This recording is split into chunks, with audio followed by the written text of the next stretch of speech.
Oh, there's Joe. Oh, Joe, he turned on his camera for us. Hi, Joe. Smiling. You're so cute. Jack and Coke for Chris. I like it. All right. Let's get right to it. We got some housekeeping to get to today.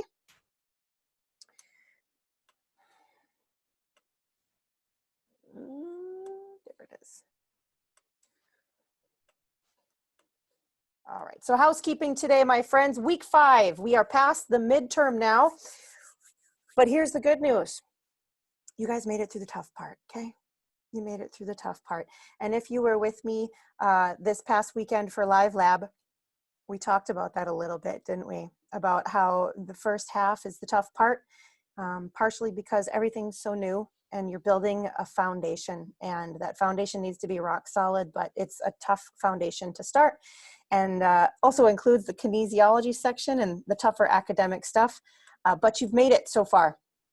You have made it. Oh, Kellimer, how is my knee? Well, thank you for asking. I went for a nice walk today, decided I wanted to try jogging, and then quickly decided that was a poor choice.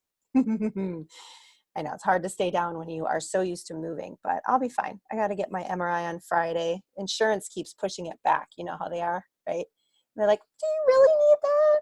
Do you really need an MRI? And you're like, yeah, I do. Thanks for asking and for caring so much, right?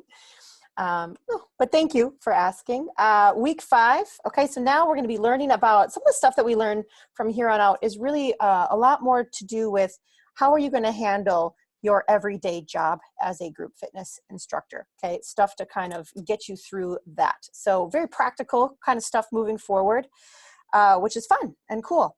Housekeeping today. Quizzes 1 and 2 need to be completed by now. I got my activity report today, this morning. I know which one of you have not done those quizzes. Most of you are doing pretty good, okay?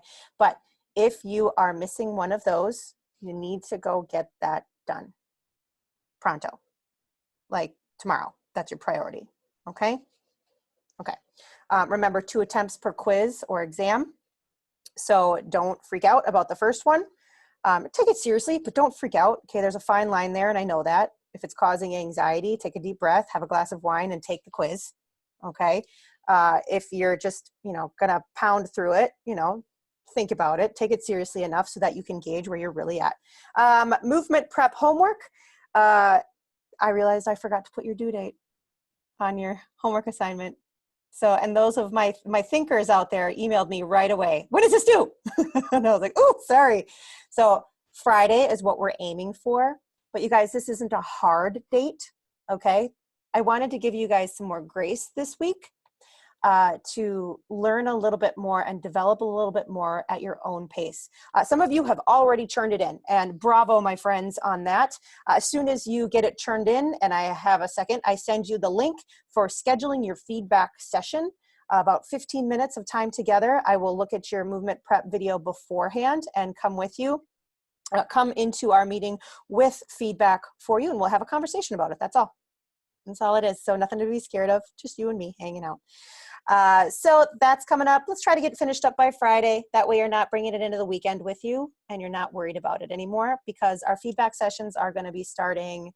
We've got a couple coming on Thursday, but most of the slots are for next week. Okay. So cool with that. Just a reminder too, if you're having any tech issues, any IT issues, this is the person to contact. Her name's Katie Reese. That's her email. You guys have actually been pretty tech savvy, even if you don't think that you're pretty tech savvy. This has been a pretty tech savvy group we've had this time, not a lot of issues, so bravo to you. But that is your backup plan. Okay, what are we gonna do today? We're gonna expand on building the body of your workout, because that's the next step, my friends. Once you've got your movement prep done, now it's time to actually do the body of your workout. Awesome, right? Erin, I think Chris has a really funny question. Oh, did I miss one? I must have missed one. Come on, Chatbox. Chris, why don't you just come off mute and ask? So, yeah, I thought it was due this past weekend, and so I worked on it. My timing was off. I'm sure you watched it, and I'm watching it. I'm just like, oh my God, my form was terrible, but I wanted to get it in time. So I sent in what I could anyways. I'm just, hoping I could redo that and get it back in by Friday. Redo it. That's totally fine. Yeah. I don't want you to worry. And if you're like, that was not my best effort, it's okay to redo it. Yeah. And you know what? Oh, it was awful, but I laughed, and it was, a few other people got a laugh at it too as well. So that was good. It's all good. Yeah, I've had a couple of people message me and say, yeah, so my daughter was videotaping me and was making fun of me the whole time. Right? Yeah. Right? My response is, you just tell her to stick a sock in it. Oh, it's fun. I mean, I had the kids practicing with me. I even found a Baby Shark 32 count mix and had the kids going and doing it. So Yes, we're just I love that. Oh my God, that's great. Okay, so I thought it was due Saturday, so I did a really embarrassing video. So now I see it. Okay, can we submit more than one video? Sally, I don't want you to send me more than one video. No, I'm gonna be really honest with you. I have to watch close to 40 videos as it is. I would prefer not to watch 80. So send me the best video that you've got, the one that you're most comfortable with. Do not expect perfection, okay? So if you're like that, and if you're a perfectionist, you're gonna have to let some of that go when you're videotaping, okay? That's okay. All right, held off for that reason, good. Yep, Vic, it was good to try it so you know what to work on, yep. But when we can remove the original and do a better one, yeah, that's fine. That's fine. Just, the best thing to do really is to just over communicate with me, right? Because we're adults and that's what we can do. We can just over communicate. Better to over communicate than under communicate. And if you're like, no, that one sucks, ditch it. Aaron, just delete that email you got from me or whatever. That's fine. I'll do it. Okay. Because I'll be honest, I haven't watched any of them yet. So you're all in the clear so far. Even you, Chris. You can delete it if you'd like. It's cool. Done. And guess what? Nobody even saw it. You're totally good. Okay, I did see another thing come through. God, my selfie light is really bright today, you guys. Did you know I have a selfie light? It's true. This is one part of virtual learning we'll talk about. I have a selfie light that I use when I do this. I know, you were like, wow, how are you so glowy all the time? It's not real. There's also a filter on Zoom that filters out my zits. Did you know that? Uh-huh. You could have been using it this whole time. Ha ha ha. You'll have to come on Thursday to learn about it. There's your incentive. All right, so expanding on the building the body of your workout, adapting to what's happening right in front of you, right? This tends to be, my thinkers have been thinking about this already. What do I do when something happens in the class that I'm not expecting? And then digging deeper into our cueing and how to make our cueing even better, which we should be ready for if you've been practicing your movement prep cueing. And then we'll have office hour after, a standard office hour where you can bring questions and I can hopefully answer them for you. Okay, that's the agenda. All right, chapter 7, class planning and preparation. All right, body of the workout, planning for success. Okay, we want to be above all else prepared at all times, and even over prepared, because when we get further into this discussion today, there's lots of things that are going to happen that are unexpected and that you will not be planned for, but you'll learn how to adapt. But the best way to head off any major issues that are happening is to just really be over prepared. It also helps you be the professional, and that's exactly what you're going to be, a professional group fitness instructor. So we start with, before we even walk in, coming up with the body of the workout and planning for that. Class vision. So a clearly defined intention of what the experience, you notice that word, right? Class experience from the participant perspective that drives the outcome and components of a complete class. Okay, so the vision has to do with this big picture of what you want your members and participants to experience in that class. Quote by Maya Angelou, and I'm paraphrasing, but I've said this to a few of you before. They will never remember what you said. They will never remember what you did, but they sure as hell will remember how you made them feel. And that's exactly what that experience is all about.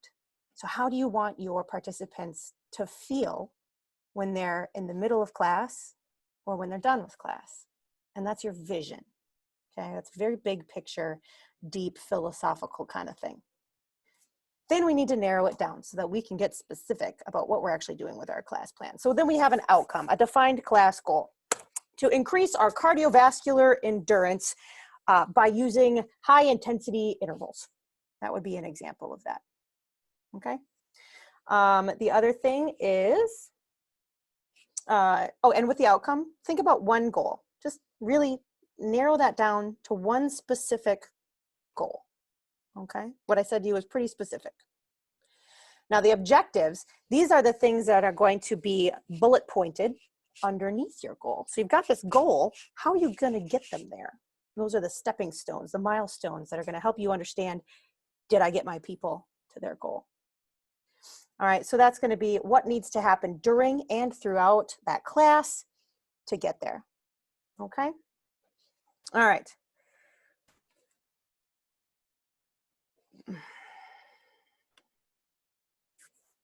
Let's talk more about the outcome. Okay? So what do participants expect to get out of the class based on the title and description? You ever thought about that? Like, think about your experience as a participant, even just in the last week when you've decided I'm going to take some virtual classes, right? And all of these instructors are putting these classes out right now that are named a variety of things, different things than you're used to because they're not named after signature formats. If you're a full lifetime person, very different words are going up there. I think one I saw this week by one of my colleagues was called Bardio, Barrdio, because she's a bar instructor, but it's bar cardio, right? Bardio, which I think is a really fun, I think it should be a pirate joke, quite frankly. Like, what did the pirate do on the day when he wanted to tone his muscles? Like, bardio, whatever. It could be a bad joke. But so what would you think if you saw that? Like, okay, all right, Heather's teaching a bardio class. Well, bar and cardio. Okay, so I kind of have an idea in general of what bar is like, ballet kind of stuff. And cardio, I know is going to work my cardiovascular system. So it's probably going to get my heart rate up. So, okay. And then the description usually in a class also will help with that. You do have to focus on that. You can't be teaching a butts and guts class and then do bicep curls and overhead presses the whole time. That doesn't make any sense. All right, so that's where you can start. What equipment is available? Very different situation right now, right? So bardio was based off of body weight and light weights because a lot of people have those pieces of equipment at home. But when you're in a full gym situation, what do you have available around you? Because that will help you define your outcome and the objectives that lead up to the outcome. What space is available? It's pretty easy, right? Are you just doing it in the living room in front of the TV? Or do you have a huge, massive gym where you have lots of room to move around? Big difference between the two. How much time is available to achieve the class vision? How much time do I have to bring that experience to light? Okay. All of those are great questions to ask yourself as you are refining that outcome.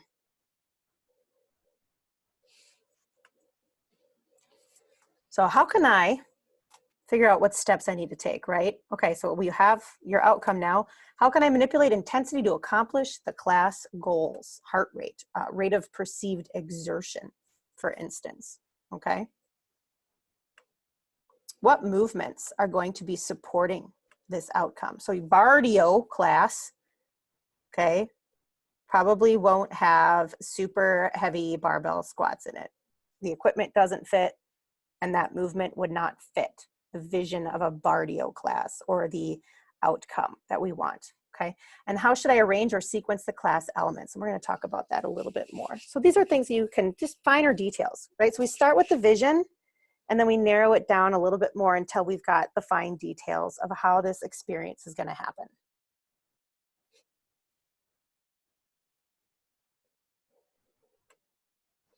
Okay, body of the workout. Some extra considerations. So now we're talking the details, the fun stuff. What about music? We keep talking about how music is like the make or break with classes. And I think you guys have all agreed at some point that, yeah, music can make or break a class big time. So what kind of music will help me support our objectives? What speed should it be at for safety and effectiveness? What genre is gonna fit? right? Gluteus maxa, it's going to be a little bit more gritty, going to be a little bit more maybe R&B, hip hop, and pop. Whereas you go into maybe a bardio class, and you're probably going to feel something a little bit different with the music, a little bit more lighthearted, perhaps poppy or something like that. What platform am I going to use my music on? Right? We've talked about this. Or am I using Spotify? Am I using Fit Radio? Am I using an app that I can stream through like Yes Fitness Music? Or am I using a CD? Am I using, iTunes, Apple Music? But making sure that you know what platform you're using and how you're going to use it effectively. And then what's your backup platform? Because you always need to have a backup. Okay. Cool. Will we progress the same set of work or choreography for a few weeks? So we've talked about this a little bit, right? Progressive overload has been one of our catchphrases, especially when it comes to strength classes. But it's the same thing with like dance choreography. Like if you go into, a Zumba class, you're going to be using a lot of the same songs so that people can continue to be familiar with the choreography. So you have to decide if you're progressing and you're sticking with a similar, if not the exact same workout, or if you're not doing that. It's really one or the other on that one. Okay. Barbell strength, you can progress having the same playlist and same movements, but progressing them on how much weight they lift, right? So some sort of progression is always a good thing.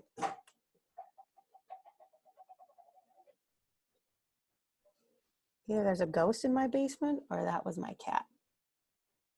Something just flew off the bar. It's true, I have a wet bar. Yeah, I don't know what, that was kind of freaky. Okay, back to you. Did I limit creativity to not overwhelm my participants, right? So that's the other side of the progression. So the pros and cons of progression, right? The pro is that you don't have to write a whole new workout, and physiologically, it is a really smart way to keep your participants getting better and seeing measurable changes week in and week out.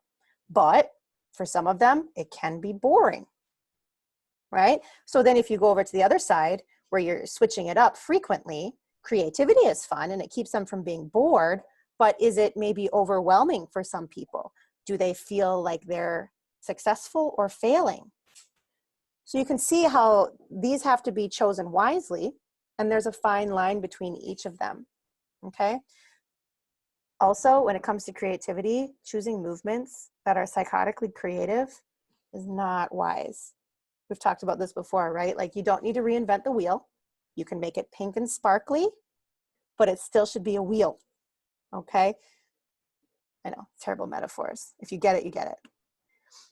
Okay, what moves have been successful in the past? This is part of your digesting that you do immediately after class as well, right? You're thinking back, okay, what worked, what didn't work in my last class? What should I change for the next one? Even if you're going with, a similar workout week in and week out and progressing them, there might be some things that just didn't work. Change those things, right? We really want our people to walk out having the experience of being successful no matter what you're teaching or any of that. So what's been successful, what has not? How about, do I have time to practice all components and test this whole thing out? Can I practice the movements? Are they doable? Are they sustainable? Right? Remember that sustain question we have, one of the 5 AFA questions? Can they sustain it safely? Well, if you can't, they probably can't either. So practicing it, making sure that you know your transitions. No, you don't have to have the whole thing memorized, you guys, unless it's a pre-choreographed workout. Okay, we talked about that. Hi, honey. I see you. Hi. So practicing those, the pre-choreographed things, those have to be exact, right? So you're definitely practicing that kind of a workout ahead of time. When you have these pre-designed or even freestyle workouts, you're practicing just to understand, do you know your transitions? Do you have a generally clear idea of about how long you're hanging on to things for? Okay. Practice things, practice it with your music, get to know your music. Did you do single songs so that now your choreography is matching the songs? Do you know your music well enough to know when to transition movements? All of those things come into effect. And I will be totally honest with you guys. When you're just getting started, you're going to need to practice a lot. That's okay. Comes with the territory. You won't need to practice quite as much later on because your body will start to understand some of the movement flows that it puts together. But for right now, just anticipate that that's going to be a part of your prep. And finally, how should my class be arranged for effectiveness? Do you remember when we talked about having a 50-50 cardio strength class? And I was pretty adamant with you guys about we need to do strength first. And then we talked about why. Thinking about that kind of stuff is important. How should I be arranging my class so that it's effective?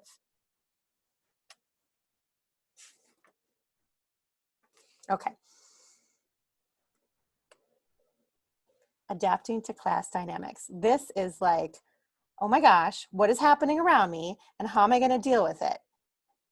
This is the exciting stuff, except for my thinkers. For my thinkers, this is your nightmare, right? This is what you do not want to deal with, which is why we're going to talk about it ahead of time so you can have a few plans of action ready to go. All right, first of all, let's talk about how we're literally going to arrange our classes. So there's plenty of options for you. Some of it has to do with just what you prefer.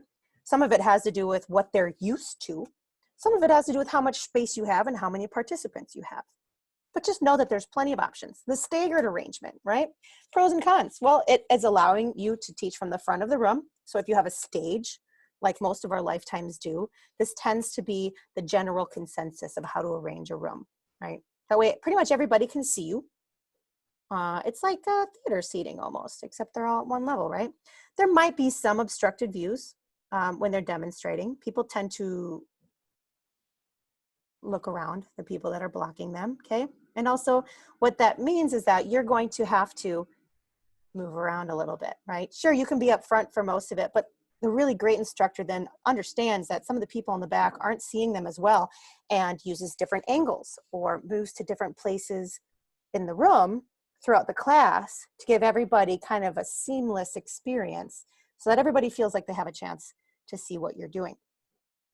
So make sure you've got plenty of space for this, right? Think about just this lineup right here, just this little picture, and where does the equipment go? Well, it depends on what kind of equipment you have, what makes sense, where do the mats go, which direction are they laying down? These are finite details, small little details that are good for you to just think about ahead of time. All right, row arrangement. Again, pros and cons, right? You're going to be moving around a lot more with this because, again, we're going to have some obstructed views, okay? We might have space limitations on this. The ones at the ends might feel excluded. On the other hand, this might give you a very clear idea of the people that are heading off to the ends or the back. Well, what kind of attention do they want? Okay, they're not your front row people, so they don't necessarily need you to be like, yeah, Carol, crushing it in the front row. That's not who they are, okay? The people in the back rows and on the sides would prefer a little bit more quiet encouragement in between things, right? So you're off the mic, you're walking through, everybody's doing something, you're just like, hey, nice job, Carol. You're just crushing it today, okay? A little bit quieter sides to those kinds of people. So be aware of that. Like who's gonna go to what part of the room? There you go. Okay, so now we're going to have two different kind of circle arrangements coming up. Circuit arrangement. This is when we have stations set up around the room. Con, this will not work if you have, 40 people in a small studio. Can you imagine herding cats? Because that's what you'd end up doing the whole time. So this is not the wisest when you have that situation going on. This works well when you're able to control several small groups at the same time, which is a bit of a skill, right? And you're going to be coaching specifically to each exercise at each station. So you have to think ahead of time. Okay, option one, I demonstrate every single exercise that we're going to be doing in the stations ahead of time. That's option one. Option two, you have signs up with the names of the exercises, and perhaps you have some participant leaders in your group, people that have been doing this for a while that can help you by demonstrating things as they go around, right? Or maybe you have to just very quickly go from group to group, depending on how many stations you have, and do it that way. So there's a lot of ways to do it. Just got to think about it ahead of time. Okay, so the bottom item right here, I think is important. I think it takes a particular kind of instructor to be able to give, it says quality of feedback. That means you're watching their form, right? And correcting their form on the spot. Much easier to see when everybody's doing the exact same movement in the whole room in one of our previous 2 setups, the rows or the staggered. Much more difficult in this situation because you have numerous different exercises going on, as well as multiple people at each station doing it. So if you're really good at catching that stuff fast and filtering what's the most important to correct and what you can let go of, then this would work for you. I think it takes a little bit of time to figure out how to do that. That's okay. So the first thing you're always thinking is anything that's happening in front of me dangerous? That's what you address first. Okay, when the form is so bad that it's dangerous, you get on that. But if you have people that just have slight form variation issues, not quite as emergency situation, you can go over and just correct them gently bit by bit. Make sense? Okay, so pros and cons with this. All right, circle arrangement. You probably won't use this a ton. You can see how many people fit in a circle, right? Versus how many we can fit into a staggered situation. So generally speaking, less people, your back is always going to be on someone. So again, you have to have a particular skill set. Like, can you keep your head on a swivel, kind of like The Exorcist? Can you do that? Can you see them all like adequately? Can you fix them without necessarily pointing them out big time, right? Because they're all looking at each other as well as looking at you. And if you have shy people that are in this arrangement, they probably don't want to be pointed out too obviously. So being mindful of that. It makes it easy for you to demonstrate because everybody can see you. That's cool. And it does really create some community. I've seen this done in some Zumba classes with particular songs, and it's fun and it's really cool and it's beautiful. Like, Zumba is not one of those formats where you have to really watch their form terribly. It's more about fun and movement. So it's a little bit easier for that. It talks about unwanted competition. That's something you can keep an eye on. But, with every single one of these, there's going to be people that love that particular arrangement and people that don't. Okay, part of that is you're picking what you think is going to work best for your class, and you're just sticking to your guns, knowing your pros and your cons of each choice that you make. No big deal. Okay. Whew. All right. Chaos in our classes can happen at any time. And let me tell you, ladies and gentlemen, chaos happens in a variety of forms, subtle and overt. First thing, unexpected participants. In a lot of situations, this is not a big deal because we're just waiting to see who comes through the door anyways. Pretty much everybody's unexpected, except for Cardio Bunny Jenny, who's at every single class, and she's always on the right side of the stage, every single class. She's coming. Everyone else is unexpected, right? This can cause a problem when you have a set amount of equipment. For instance, in a cycle class, it's only so many bikes, right? And in Lifetimes now, we do have a reservation system. A lot of boutiques have that as well. So what do you do when you have unexpected participants? Okay, so addressing that one-on-one with them before class starts, if you can, right? If they're coming a little bit early, that's a good place to be. Try not to bring too much attention to it. Unexpected participants, a lot of times you can adjust when it comes to equipment shortage. For instance, barbell strength. There's only so many benches, or there's only so many barbells, iron grip barbells that you have. But is there a way to navigate through some of that? Well, yeah, in barbell strength there is, because we've got dumbbells, or we've got sets of weights that neighbors can share when there isn't a coronavirus pandemic. Okay, let's be clear about that. Right now, they're probably not too hot on sharing, but generally speaking, normally it's not a big deal to just say, hey, can you share? You can share with me on stage, I do that sometimes with my people. Dumbbells, totally fine. You can make that work. So sometimes there's ways to make equipment shortages work. Sometimes there's not, right? If you're out of bikes, can you teach that class without a bike yourself? I mean, I wouldn't say a hard no, but I wouldn't say absolutely yes either, right? Really depends on you and what the class is. But if it's just not possible to adjust, for instance, the equipment situation, then you just have to talk to them one-on-one and say, and I'm really sorry, but I'm all out of equipment. And I would love to see you come, but just right now it wouldn't be safe for you. I don't have the appropriate equipment for you. You know, I apologize, and it is what it is. It's not your fault. It's not their fault. It's just the situation. No big deal. And trying to address that subtly is a great way to do it. And then nobody feels like they were left out on purpose or anything. So it's a bummer to have to do that to people, but that's just what happens sometimes. Okay, space limitations. And let's be blunt, this picture right here is like a nightmare to me. You're in a kickboxing class. You see how close these people are? I mean, this to me is like, dude, somebody's going to get kicked in the nuts. It's just going to happen. And like, I'd rather deal with the overcrowding situation ahead of time versus dealing with a pair of kicked nuts. Okay. That would be worse. All right. I see the chat pop. Mosh pit, Alfonso. Exactly. Yes. It's not safe, right? You can see some of these situations. This wouldn't be safe. Now, here's how we handle some of that in perennially overcrowded classes in lifetime. Zumba is another great example of this, actually. Zumba classes can get really full, really big. And there are limitations to how many people can be in the studios. Actually, no matter what gym you're in, there's a limitation. The fire chief puts that in place. That's a legit legal thing, okay? So number one, know that you can always fall back on that legality. You know, I'm so sorry, but the maximum amount of people that I can have is 57. You know, if somebody leaves, yes, we'd love to have you in there, but for right now, I can't have any more than 57. I'm so sorry.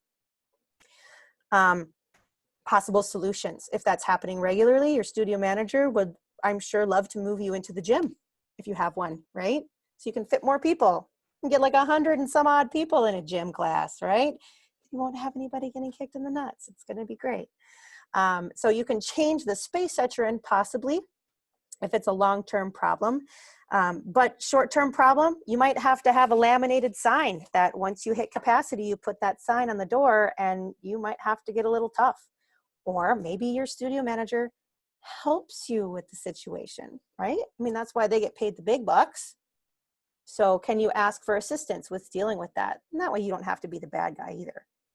Because I think that that's something that we're all a little bit afraid of because we tend to be people pleasers, at least a little bit. And we want to work in the service industry where we want to serve people, right? So your manager can help with that as well. True story. All right, true story. When my club, Northbrook, opened up 2 Novembers ago, we unexpectedly found that the barbell strength classes that I was teaching, nobody else was teaching them yet, were packed. I had a 9 o'clock barbell strength class that ended up getting 60 plus people, and we don't have very big studios. I was running out of equipment, which I explained to you I knew how to deal with, right? I could manage that to a certain point. But finally, it got to be so overcrowded that I had a fist fight break out in barbell strength. Yes, with perfectly grown, well-adjusted 40, 50-year-old women. It's very true. And the issue was specific. There were some people that were leaving just a little bit early before the stretch was complete, as you know they like to do. Were walking over to put their equipment away, but because we were so packed, they ended up stepping on people that were right in front of the equipment rack. And yes, there was a small fist fight. It was more like this that broke out. So I had to adjust. And the first thing that we had to do was have a conversation with my studio manager who was aware of it. And we decided to split the 9 o'clock into 2 different classes, 8:30 and 9:30. And we did that. And that ended up being great because I was still getting 45 to 55 per hour. So that tells you about the demand right there. But also what I had to do in the short term was I had to set down some new rules in that room, and I had to own that room. That's my space. And when you walk into that studio, I'm in charge. So I'm also in charge of adjusting and adapting for everybody in that room. Okay. And both sides had a right to be upset. Some people did need to leave a little bit early. They were cutting out of work to come to class. So I had to understand that they needed to leave a little bit early. That's fine. But then the people that were sticking around also shouldn't be getting stepped on. So what do? Well, I took some tape and I taped off a rectangle around that equipment. And I said, you cannot be inside of this. And if you are going to leave early, leave your stuff behind, please. We will pick it up for you. After that, there were no problems. Poof. And then I had 2 full classes. So, right, that just looks good anyway. So it's good things. So, and you could think outside of the box with those individual situations, right? Like I was like, I'm just going to put some tape down on this floor until these ladies learn to follow the rules, right? And I don't like conflict. I'm a true Midwesterner. So that was hard for me. But you're going to have to come up and take those challenges yourself sometimes and just be like, okay, this is my studio. This is my class. We're going to have order. Can you imagine me getting on stage and being like that? No, I think the whole thing of if you're leaving early, leave your stuff behind is a good standard practice because it is dangerous, quite frankly. Like when people are on the floor cooling down, a lot of the times it's darker because the lights have been turned out, and it's just like, I noticed there was an instructor that I went to, and she was always like, hey guys, if you got to leave early, no problems, leave your stuff there. We'll handle it for you. It's not a big deal. And until you said this right now, I was not really thinking about why she was doing that. But I was just thinking, well, that's really sweet. She's like, oh, no problem. I'll take care of it. But now that I know this, it's like, it makes perfect sense. And I think that's a good standard practice no matter what. And it was subtle, right? She didn't have to say, hey, savages, don't be all crazy. She just Right. said, okay, this is what we're going to do. Mm-hmm. Now, let's be honest too, there's the con to that. What if you end up having to clean up after 20 people? Well, that's not okay either.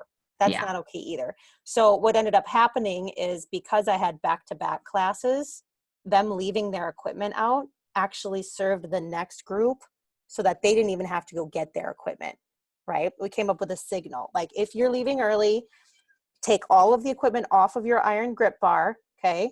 And leave it blank, leave it open. That's how the next group knows that spot's open. And now that's the routine. They've been doing that now for a year and 3 months. So you can embed these kinds of rituals into it and they just get used to it and it becomes normal. And people that stick around after the second class will help me clean up, which is really sweet and really nice. It also gives me time during that cleanup to chat with my community, right? As we're cleaning up and we're just kind of catching up on what's going on in their lives. So that's another pro to it. But yeah, thinking about that kind of stuff ahead of time, like how am I going to deal with this? Ooh, right? Don't be frazzled. Take a deep breath and come up with a solution. Cool. All right, let's talk about more interesting situations. Equipment changes. Okay. What happens if you show up and you wanted to use the gliders, but the Pilates class down the hall that starts 15 minutes before you already took them? Ah! Okay, now you have to flip on the fly. What's your backup plan? Towels. Just use little towels, right? Yeah, exactly, Kellemer. You're like, I know the answer, right? There's always some sort of way that you can work around it, okay? Equipment changes, not a big deal. You might want to think about stuff while you're writing out your class plan. Think about the what ifs. What if I run out of barbell equipment? Okay, well, here's how I'm going to change it up, right? Just think about it ahead of time and you'll be able to handle that, no problem, okay? Timing challenges. Who lives in a place that has snowstorms? Yeah. Who lives in a place that has flooding at least once a year? How about tornadoes? How about, do you have kids? Do you have a dog? Right? How about just you? Are you a hot mess some days, right? Whose alarm is like totally not gone off when they've expected it to go off? So you guys, things are going to happen. That's the model here of the stories. Like there's going to be timing challenges. So some of it you can try to prevent, some of it you can't. Of course, we never want to be written up for being late, which is something that might happen if it's a continuous issue, because you don't want to be a bad employee. But, you know, snowstorms happen. So there's usually kind of a protocol in place, and it's something to ask about when you get hired. Well, what is the protocol if something happens and I blow my tire on the highway on the way into work? Who do I call? What steps do I take? Usually it involves calling the front desk, calling your boss, and then they can help you with the situation, and the front desk can alert people that they know are your regulars, right? Oh, just FYI, you know, Jenny's running a few minutes late, but we're trying to solve the problem. Thanks for being understanding. That right there can head off a ton of problems. Just communicating with your people in that way really helps a ton. And then most of the time, people are very understanding. People that come to your classes are normal everyday people too. This stuff happens to them all the time. Which, side note, is a reason I don't give people a ton of crap when they come in late to class. You don't know what happened. They might have blown a tire on the highway on the way in, okay? Or maybe their dog threw up all over the rug before they left the house, right? Or maybe their baby had a diaper blowout just as they arrived in the parking lot. Like, you just don't know what has happened. So grace is something to give to them, as you would hope they would give to you. You know, and then when you show up, if you have to adjust what's going on in your class, adjust. One of the most amazing things that you can develop is adaptability, right? This would be a prime example. Say you show up, you're usually teaching a 60-minute class, now you only have 45 minutes. Well, how are you going to adjust? Well, maybe instead of 3 sets of everything, you do 2 sets of everything. Boom, easy change, no problem, okay? Maybe you have to cut part of the workout out. Well, what's the least important part of the workout? Something that doesn't take away from the vision, okay, or the outcome, but that is not necessary. Poof, cut it, gone. No big deal. Oh, managing conflict. Okay, we already talked a little bit about conflict, right? There are other forms of conflict that will happen. Somebody might be angry at you in class. You might have a heckler. Oh yes, my friends, heckling happens. First of all, those people are jerks. But second of all, first thing to have is the right mindset, okay? And this is what one of my mentors said to me a long, long time ago, and it made so much sense. People who hurt people are hurting people. People who hurt people are hurting people, okay? They hurt, and they're just projecting something on you.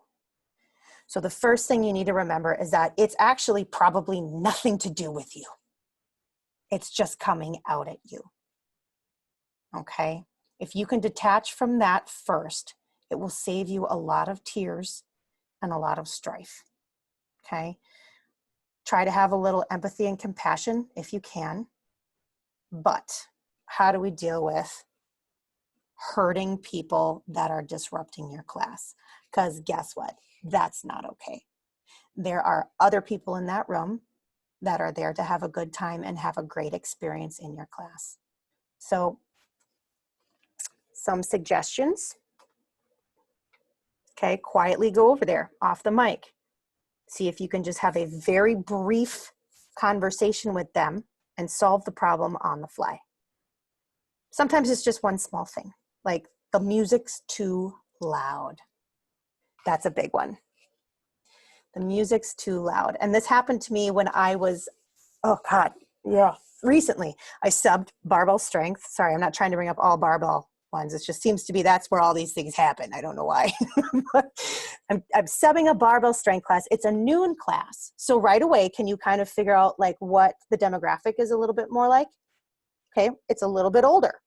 That tends to be when we get the older, more retired age people because they don't want to be in the crowded 9 o'clock stay-at-home mom classes. They don't like that. Okay, so it's a little bit older demographic. And the teacher that I was subbing for is way the opposite of me. I am loud and I am crazy, and she is subdued and focused and very form driven. I love her to death. She's amazing. But me and her are yin and yang. We are opposites. And so I go into sub this class and I'm playing my loud ass music, right? And it's got a couple swears in it because that's my style. And I'm being wild and crazy. And I had two different ladies come up to me in the middle of the first track, squat track, and say to me, the music is way too loud. Just not super angry, but angry and upset that the music was too loud. Okay, so that's an easy one to fix, right? I take the mic off. They are all moving in their pattern. They're fine. I take the mic off and I just say, it's too loud. Okay, I'll turn it down a little bit. Fine. No problem, right? Okay, but the second lady that came up to me, I looked at her and I said, you do know you're right in front of the speaker, right? Because at that point I was kind of like, really? You're literally standing right in front of the speaker. So maybe you can adjust a little bit too. I'll be honest, I haven't subbed that class since. I decided I probably wasn't the best choice for that group. But managing that instant conflict, sometimes you can fix it right away. Sometimes, let's be really honest with you, sometimes you need to kick them out. And I've done that too. You will know when you need to kick someone out when they are extremely distracting, won't stop being distracting, and you trying to resolve the conflict on the spot has not worked. At that point, get out. I might not be the right instructor for you, and this might not be the right class for you. And if you need to talk about it with my studio manager, her office is right there. That's why they get paid the big bucks. You can send the big conflict to your manager. Okay? Okay. Hey, Erin, I've noticed this pretty frequently, like, and it's always like one or two people who like come to class and I'm always very confused why they're there because they're never doing what the instructor's doing. Like they came to like do their own thing and I'm like like, how do you handle that? Because for me, like as a participant, I find that distracting because they're all doing this other stuff. But then it can throw other people off too, right? They're like, because it's just like, I've always been very curious to know, like, how do you deal with that? Because it's so, like, I, as a participant, get super irritated. I'm like, dude, go do your own freeform stuff somewhere else. Because, like, this is too much. But so, like, what do you do in those situations? You've got a couple of your buddies here that are on board for that question. Yeah. Joe, Yes, that's hilarious. Joe, Retweet. All right, let's talk about that because that is an issue you will have and you will have frequently. Okay, do you remember Jen that I talked about, Cardio Bunny Jen, that's in my front row? Okay, it took me 6 years to become friends with Jen because that's Jen. She is always right next to me. She's a front row participant, okay? And she will do a vague version of what I'm presenting, right? You can tell she's doing kickboxing. Like you can kind of tell it's strike, but then she's adding in all these extra moves, right? She's all like, hoop, ha, hoop, ha. Gotta keep my heart rate up, hoop, ha, hoop, hoop. And I'm like, I didn't put any jumping jacks up in this class, right? Happens all the time. Actually, it used to make me cry. For 6 months that I worked at that gym, I cried every time. It was because I thought that, I assumed, let's use that word, I assumed that I knew what was going on with her, that she didn't like what I was programming, or that she didn't respect me enough to follow what I was doing. Well, you guys know what assuming is, right? What'd your mom always tell you about the word assume? Makes an ass out of you and me. Sure does. That's not what was going on with her. Okay? As I've gotten to know her over the years, I know the deep, deep context of her. And I'll give you the deep, deep now. It took me time to dig into it. But Jen's mother made fun of her from the age of 5 and pulled her out of dance classes because she was too fat to do it. So can you right away imagine what's going on in her head right now as a 40-something-year-old woman that has had that and is still has her mother nearby judging her every single time she sees her, multiple times a week. So she's over here, and her only thing that she wants to do is she wants to burn calories. But she only likes group fitness.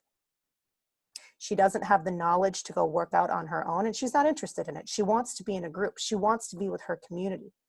And she wants to do the vague kind of classes that are out there, but she wants to keep her heart rate up because she's afraid she's going to get fat. Okay? So learning some of those things about your people is really important. And don't assume it's about you. Okay? I would say to you, you've got to decide where your line is. Where is your boundary on that? I hear what you're saying about it being slightly distracting. And there have been members that have complained about Jen. Because guess what? There's another Asian Jenny right next to her that does the same thing. Matter of fact, most people are like, Jen and Jenny, the duo, the Cardio Bunny duo. Very similar backstory though, which is why they probably connected at the gym. Okay, front row. The reason they're in the front row is because they can't see from very far away. So there's a reason for that too. Okay, and yes, it's distracting for some people. So getting all those pieces, get all the information, you guys, okay? Get as much information as you can and mitigate that. Manage your participants, all right? If you got that going on, but you know that that has nothing to do with you, develop a blind spot to that, okay? The only time I ever watch what's going on over there is when I start seeing something dangerous happening, which happens. And then I call her on it. And then she knows that it's serious because I don't call her on her other crap. Okay, but then if you've got people that are complaining about that, the general counsel would be like, I totally hear you. I know it's a little bit confusing. She's not doing it on purpose. May I suggest that you just move to the other side? Just move to the other side because you can control that, right? Some of these people forget that they're in control of some of this. They don't have to be behind Cardio Bunny Jen. There's like a whole gym that they can be in. Okay, so you decide where your boundary is though. And if that really, really does bother you, then have a hard conversation. And be prepared for there to be a backlash. But if that's where you've decided that your boundary is, then stand firm on your boundary. Okay? So I know it's a bit of an open-ended answer to it, but find out what's really going on. Understand the deep, okay? See if you can work with the situation. And if you can't, own up to it and have the conversation. Cool. Great question. Retweet. I'll be honest, I'm not even on Twitter. And I'm in charge of the Lifetime Academy social media stuff. So I got on there and I was like, oh my God, how do I do Twitter? Anyways, all right, let's keep rocking and rolling. We're running out of time. We've got quite a bit to get through here. Okay. All right, on the spot situations, equipment safety. All of your equipment should be like new. If it's not, pull it. Pull it. Your manager should be doing that as well. But if you see something that's breaking, get rid of it right away, okay? Snapped resistance band. Who's done that before? Right in the face. Yeah, I know, right? You're like, oh, wow. So that would be a really, really big number one. If you are using resistance bands, please have everybody check the integrity of that before they start using it, okay? Signs of overexertion. So you're going to need to know this stuff for the exam. You're also going to be learning more about it in CPR. Abnormally rapid heartbeat, okay? Not Cardio Bunny Jen heartbeat, but abnormally high for them. Fever, hot. They're hot. Nausea and vomiting, disorientation or confusion, more so than just, I don't understand the choreography, right? Like more like, what time is it? Where am I? Okay, you're like, well, in quarantine, I ask that question every single day. So don't worry, you're not overexerted. You're just in quarantine.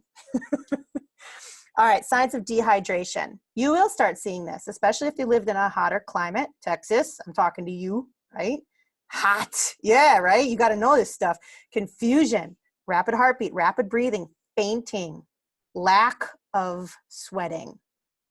Lack of sweating. That's a big one because you can see that when you're the instructor, right? That's a show and tell right there. Extreme thirst. If people are really starting to slam it, okay?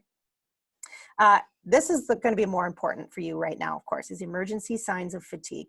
You need to be able to recognize these on the spot. And fair warning to you, I have seen 2 people die in a group fitness studio. And I've only been in the industry for 7 years. They were both brought back because if you're going to have an emergency, a medical emergency, being at the gym is probably one of the best places you can be, because all of the staff have to know CPR. But yes, this is real. You need to know this stuff, okay?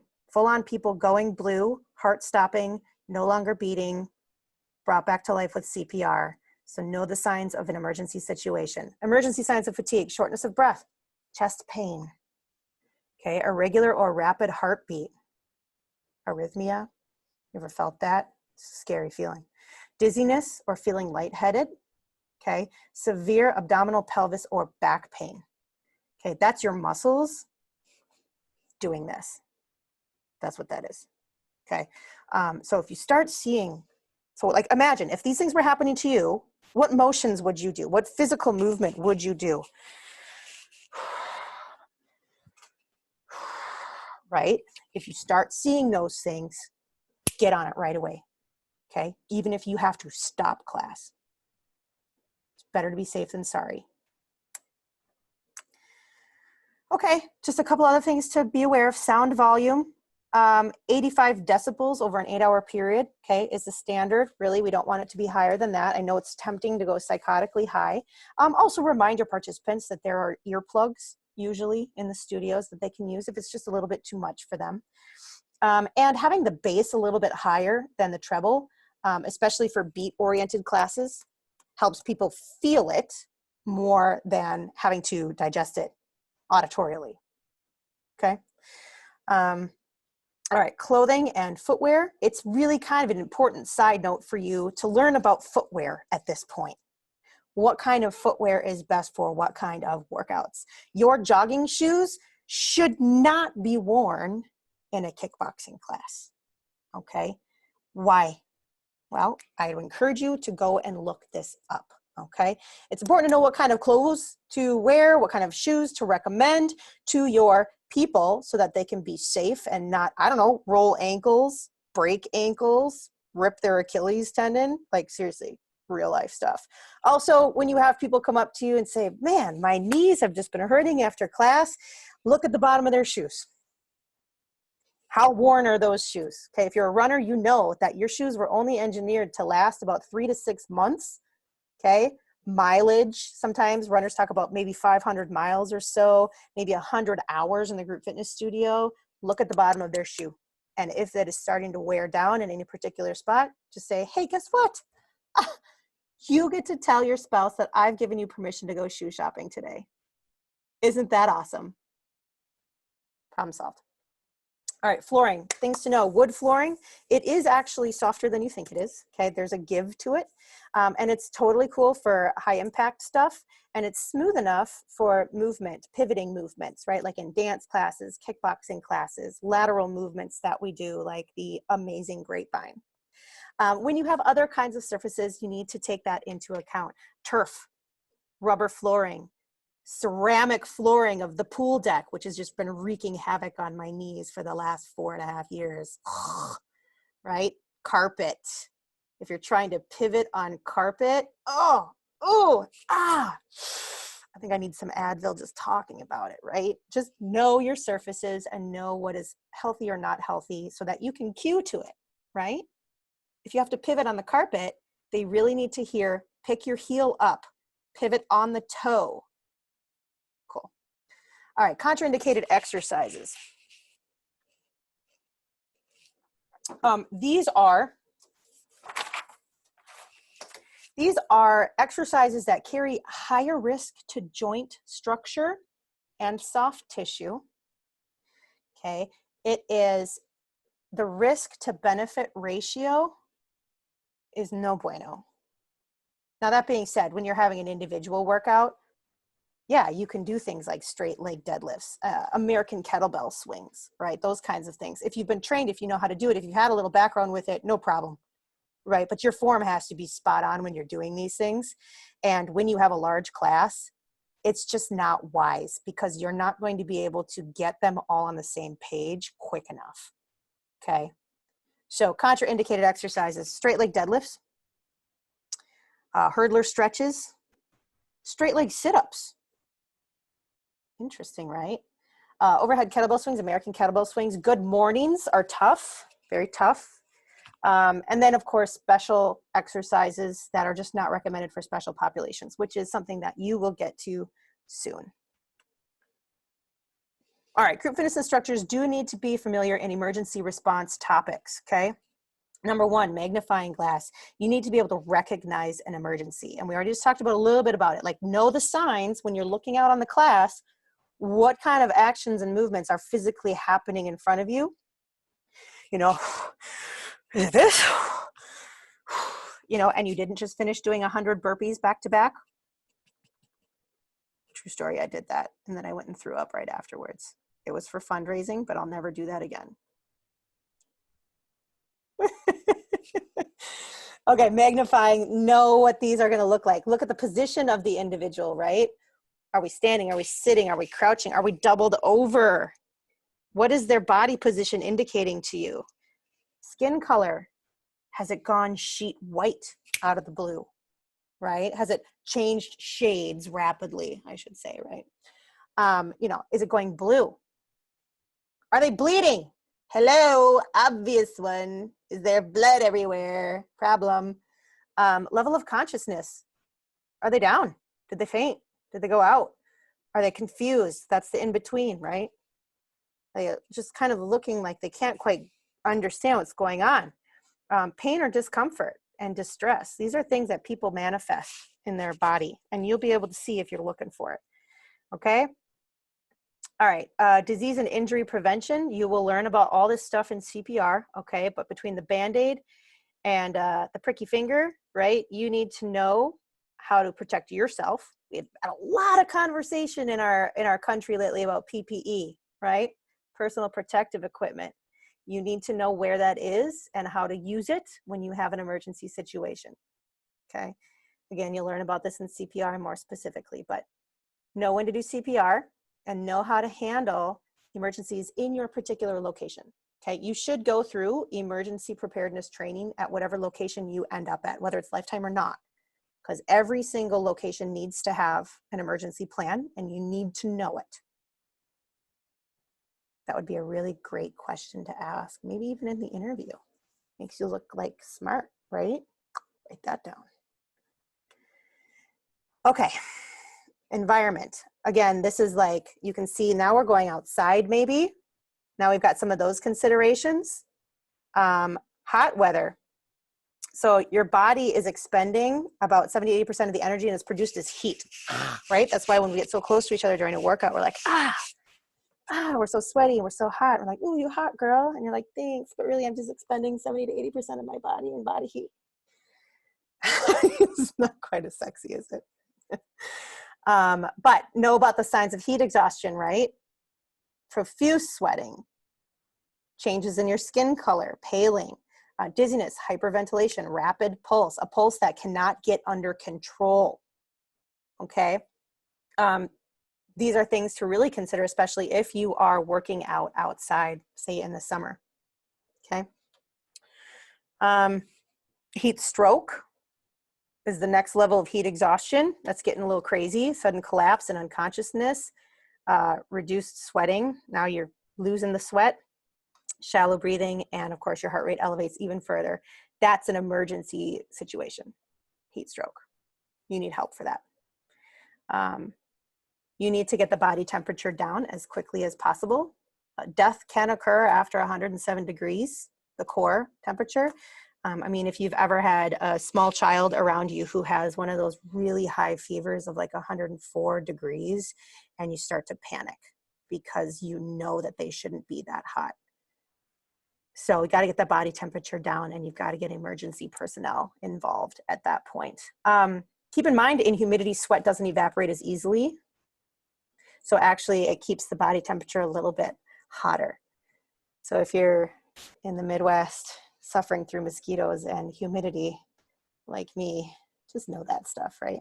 It's all good. Also on the other end of it, you guys, if you're working out outside in the winter, if you have an actual winter, not like a 45-degree winter, come on, you Texans. No, I'm just razzing on you.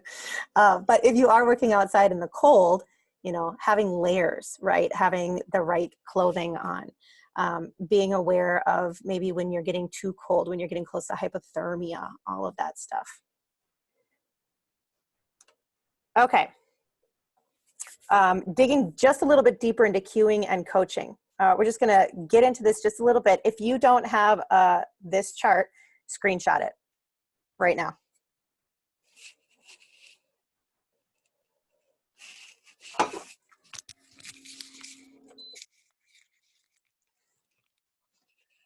Okay, cueing and coaching techniques. So now we can talk about what other kinds of things can you talk about other than 8, 7, 6, 5, step to the right. You're gonna need to talk about other stuff. You already know you're gonna have to talk about form. Okay, cool, that's an easy one. Now, we've already located like directional, to the right, to the front, rhythmic, 2 down, 2 up. So you already know that one too. Numerical, 8 more, 7 more. Okay, you know that one too. This is looking pretty good, guys. All right, we're getting some ones checked off the list. What about alignment? Okay, now we're talking about a little bit more of the form stuff. Think about a squat. Okay, keep your knees headed towards your toes. Okay, keep your chin up as you go down and up so your spine stays in alignment. Informational. Okay, informational would be, why are you doing this? What good is this exercise for you? Well, you're squatting up and down so that when you go camping at the next music festival that comes through Austin, Texas, you don't have to sit on the toilet seat. Real life information. How is this going to benefit your people? Safety. Okay.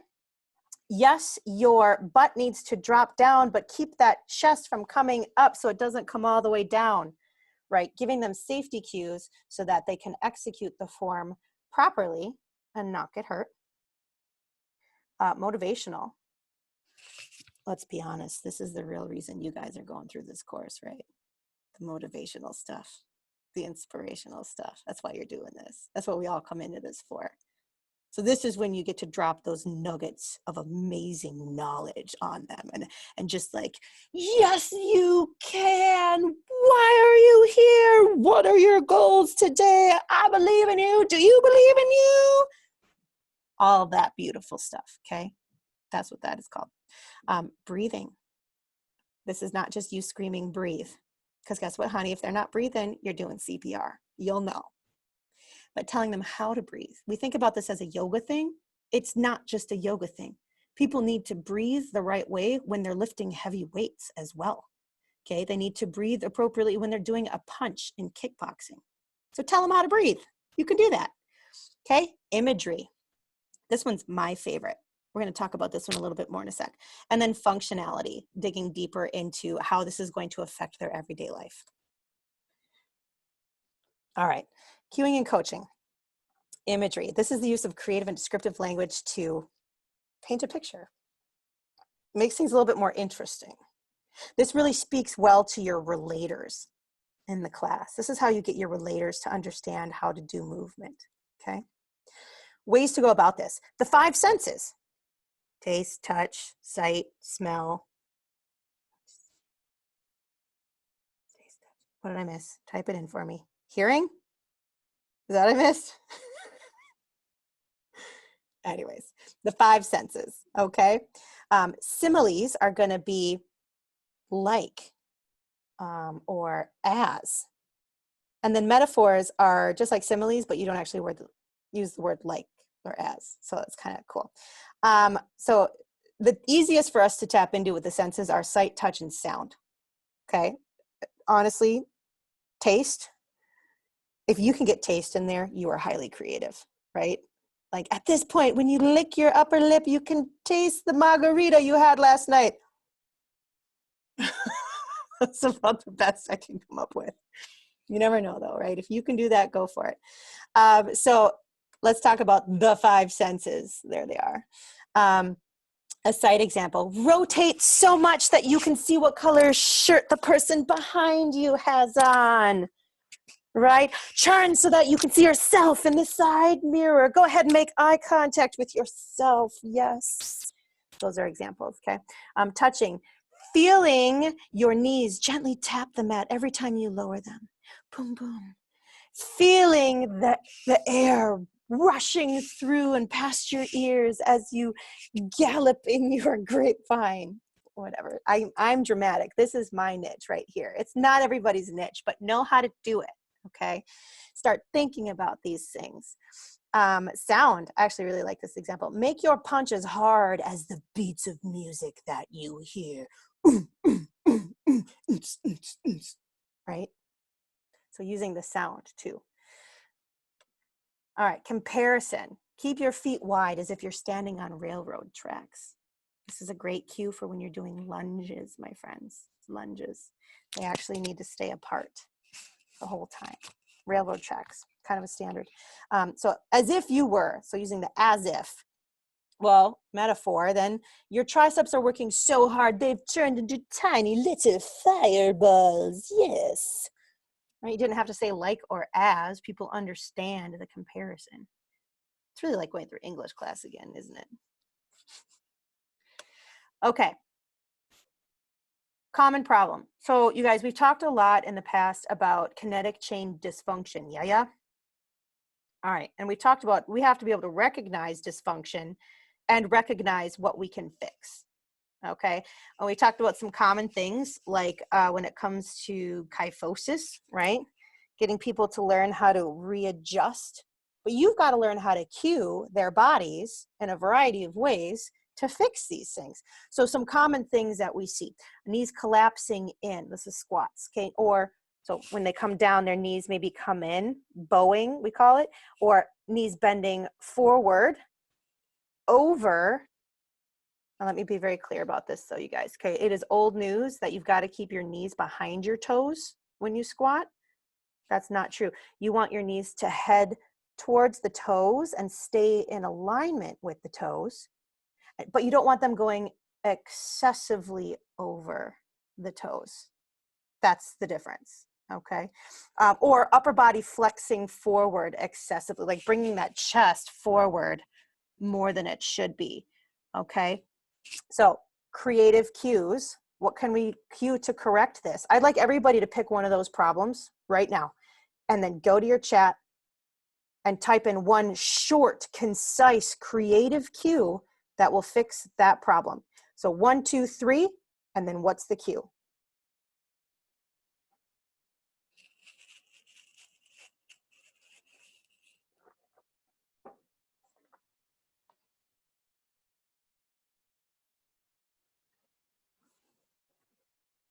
Good. All right, Jesse, nice. Look at me when you do your squat for keeping that chest up instead of having it flex forward. Yeah. Look at me, eyes up, make eye contact with me. Knees behind the toes. Well, Ashley, we're going to stay away from having to do that. Remember, I just said that we don't actually need to keep the knees behind the toes the whole time. I can't do that when I squat, and a lot of people can't. It doesn't work for their anatomy. So we just want to adjust it and say knees aligned with the toes, but let's get more creative. Not just saying knees aligned with the toes. Ariel, I'm going to challenge you now. How do you say something a little bit more creative? Can you talk about one of the senses, or can you talk about something with metaphor, right? Agreed. Okay, Chris is saying sit back, lift your chest up. Good. So we've got some really good stuff. Oh, Sally. So number 2, keep your knees like skis, staying in that straight line. There we go. Now we're getting a little creative. I like that. Let me see the writing on your shirt as you squat down. Yes. I like that. What is that? Sight, right? Weight in your heels. Yep, Joe, that is a good, great cue. Weight in heels. Paige, you got that too?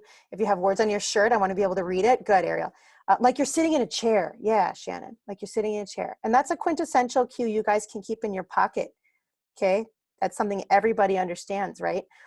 Knees collapsing. So knees pointing forward in line with your second and third toe. Yeah, Claire, that's a good one. Look at the roof as you are squatting. I'd be careful with that one. We don't want them to do this either, right? So maybe instead of the roof, you're looking at, well, like in Lifetime, we have TV screens in a lot of our studios. Maybe that's where their eyes go. Yeah. You should be able to wiggle your toes. Yes, Ariel, that's a good one. Yeah. So you can see how you want to think about, we don't want to just be technical. Group fitness is different than personal training in that. A lot of personal trainers, just very technical, very dry cues. That's okay. I'm not saying there's anything wrong with that. We do need to be a little bit more creative though. We have to come up with fresh and exciting ways to talk about movement so that all of the people in our classes get a cue that they understand, right? So we have the basic cues we need to talk about. Keep your knees aligned with your toes. Keep your chest up.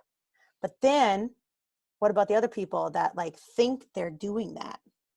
Because that's what happens, you guys. They think they're doing that. And you can see that they're not. So now you have to come up with a new way to cue it. Show me your name tag. What's written on your shirt today? And then literally start reading shirts, right, in the room and see how people react then. So always think, you guys, about how you can come up with new, creative, awesome cues. Oh, Ariel says, I like to know how it's supposed to feel. Yes, that's another great way to do creative cues. How are you supposed to be feeling? Physically, like what muscles are burning? How about mentally? Do you want to get out of it yet? Are you mad at me? Those kinds of things too. Okay, nice job, you guys. All right, we actually are gonna skip this right now because we are running really low on time. So actually, Ariel, that was a great segue for this particular one, okay? In cardio, right, look at the bottom part. Are you working too hard or too light for the objective? So when it comes to cardio, you have to describe how they're feeling. Rate of perceived exertion, remember that? Okay, not everybody has one of these that literally tells them where they're at. You have to be able to describe how much their breathing what it should feel like. How many words of a sentence can they get out before taking another breath, right? Are they brain panicked because they want to stop because they're working so hard? So knowing how to cue cardiovascular movements as well. All right, to-do list. And this top one is just for you. Don't worry about changing your movement prep videos if you've already turned them in. If you haven't, go ahead and add this in if you're feeling good about it, but just add a couple descriptive cues, more creative style cues to your movement prep. If you've already turned in your movement prep, don't worry about it because you can do that for point number 2. You're gonna start designing the body of your class. It's time to keep moving. Now that being said, take time to finish your movement prep, okay? But start thinking, as I'm sure you already have, right, about what you want to do in the body of your class. Maybe you already have a very clear idea of where you want this to go. Well, then fly, my birdies, fly, and start writing your class designs. Okay, now you have a clear-cut idea of how to start doing that. Get your first rough draft out there, just like any writer does. Get your rough draft out of your system and then go through and practice it and edit it and take another look at it. You're gonna have some time to work on this and to refine this, okay? 8 to 10 minutes max. I'd love you to stay closer to the 8-minute mark, okay? So that being said, 8 minutes isn't that long. It's not that long. It doesn't need to be complicated. Simple is better. You don't need to reinvent the wheel. The wheel works just fine. How do you deliver the wheel? That's what really counts, okay? Make sure you are caught up on all week 5 modules. I said that in a very staccato way, didn't I? So exciting. And then keep practicing, my friends. You know that's always on the list, right? Keep practicing, because really that's the best way for you to keep developing your skills, your movement skills, and keep practicing your studying too. Keep practicing your studying. So I'm going to stop sharing my screen now. I'm also going to stop the recording. So if you joined us for the recording, get on it.